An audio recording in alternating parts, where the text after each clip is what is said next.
Every time you reach for your smartphone, you are holding a piece of a vast global system. On the surface, it's just a tool for texting, scrolling, and connecting. But dig deeper, and it looks anything like a modern version of colonialism, resource extraction, dependency, and control dressed up in shiny apps and sleek designs. This is highly interesting. Smartphones rely on cobalt. Cobalt is what is used to produce the batteries. Lithium, coltan, and rare earth minerals. The Congo produces over 70% of the world's cobalt, often mined in unsafe conditions by workers who see little benefits from the global smartphone economy. Just like colonial empires extracted gold, ivory, and rubber, today's digital economy extracts critical minerals from the global south. And your device, the one you are using now, may be sleek, but its supply chain is soaked in the logic of extraction of information, data.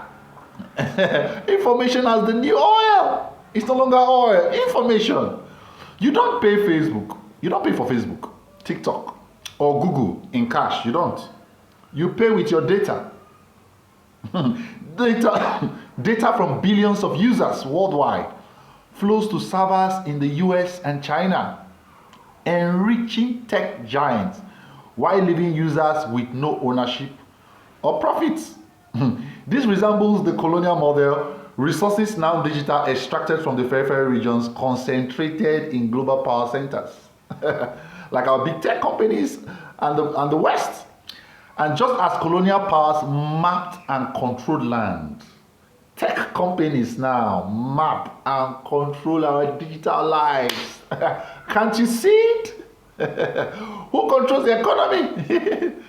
Africa, Latin America, and much of Asia depends on foreign-owned hardware like Apple, Samsung, Huawei, and software ecosystems like iOS, Android. This creates technological dependency. Countries can't easily build alternatives because the costs, the patents, the infrastructure are locked in by powerful corporations and states.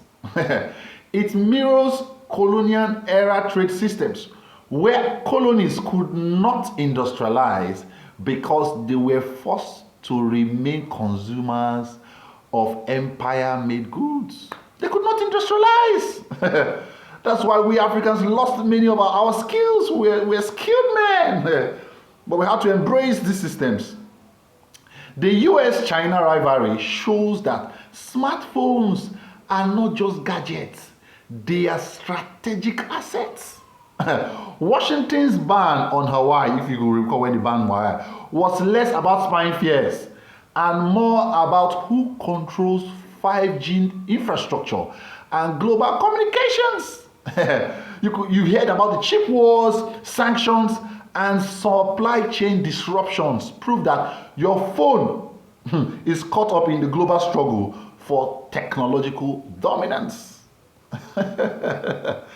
Colonialism wasn't just about resources. Yes, it wasn't. It reshaped cultures. Today, smartphones spread cultural norms, trends, narratives from Silicon Valley to Beijing worldwide. Platforms dictate what content gets visibility, shaping global consciousness in ways that echo colonial control of education, of media, of knowledge. You can just imagine that the new gold is not oil, it's information. And the world powers, the big boys, the big nations are leveraging on this. Your smartphone is more than a gadget. It's a symbol of the new colonial system.